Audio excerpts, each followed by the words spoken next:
Hello friends, मी रेखाराव किचनमध्ये तुमचं स्वागत करीत आहे। आज मी दाखवणार आहे वेगळ्या पद्धतीची प्रॉन्स करी, जिला कोंकणी पद्धतीत म्हणतात सुंगटाचा खोळ। सुंगट म्हणजे कोलंबी आणि खोळ म्हणजे रस्सा। आता ही आपण घेतलेली आहे कोलंबी, त्यानंतर घेतला आहे आपण खोबरेल तेल।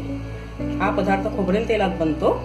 त्यानंतर घेतला आहे हिंग, मीठ, त्याच्यानंतर हे आपण घेतले अर्धी वाटी खोबरं, ही चिंच घेतलेली आहे आणि ह्या सुक्या लाल मिरच्या। ह्याचं वाटण आपण वाटायचं आहे पूर्ण। ह्या रश्श्यासाठी आपल्याला कांदा लसूण काही लागणार नाहीये, फक्त एवढंच वाटप घ्यायचंय। हे खोबरं, हे चिंच आणि ह्या सुक्या लाल मिरच्या, आणि आपल्याला ह्याचं वाटप करायचं आहे। ह्या सुक्या मिरच्या आपण घेतल्या, चिंच आणि हे खोबरं।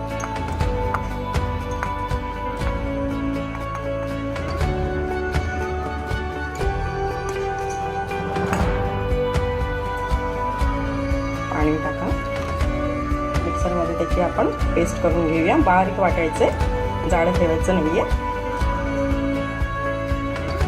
हे पहा, हे आपलं वाटण तयार आहे। असं बारीक वाटायचंय। त्यानंतर गॅस चालू करूया। आपल्याला फोडणी द्यायची नाहीये, डायरेक्ट फोडणी द्यायची नाहीये या वाटणाला। व्यवस्थित पातळ करा, तुम्हाला जसा रस्सा आवडतो तसा पातळ घ्या।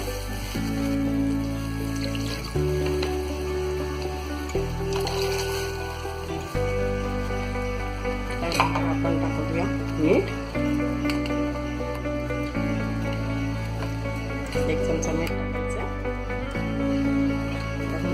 आपल्याला टाकायचंय कच्चा हिंग, जो फोडणी आपण घेतलेली नाहीये, कच्चा हिंग टाकायचा आपल्याला, जो आहे अर्धा चमचा। त्यानंतर आपल्याला टाकायचं आहे चांगला 1 चमचा असं खोबरेल तेल। या रश्श्याला खोबरेल तेलच वापरायचंय, बाकी कोणतेही तेल वापरायचं नाहीये।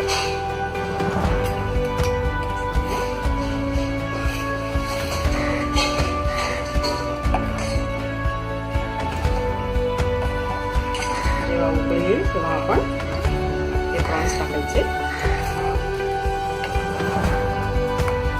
तुम्हाला किती घट्ट किती पातळ पाहिजे त्या सोयीनुसार तुम्ही पाणी टाकू शकता।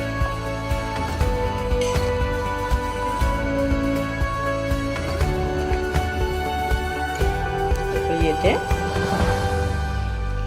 आता आपल्याला हे प्रॉन्स आपण टाकतोय।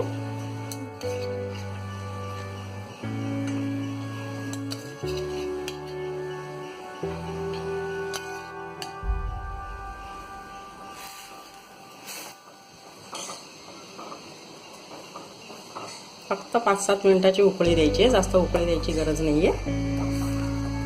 पटापट होणारी रेसिपी आहे ही, खूप चविष्ट लागते। भातावर तर खूपच सुंदर लागते। झटपट होणारी रेसिपी आहे। तुम्ही जसं पातळ पाहिजे तसं तुम्ही पातळ घेऊ शकता।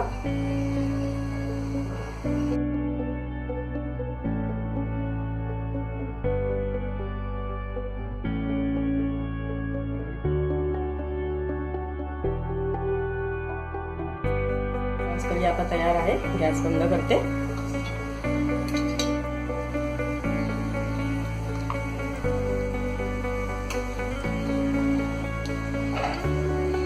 कलर पण बघा किती छान आला, व्यवस्थित।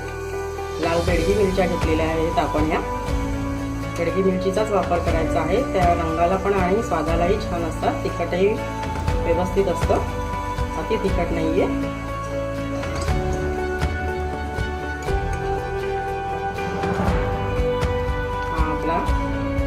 प्रॉन्स रस्सा तयार आहे, बघू शकता तुम्ही।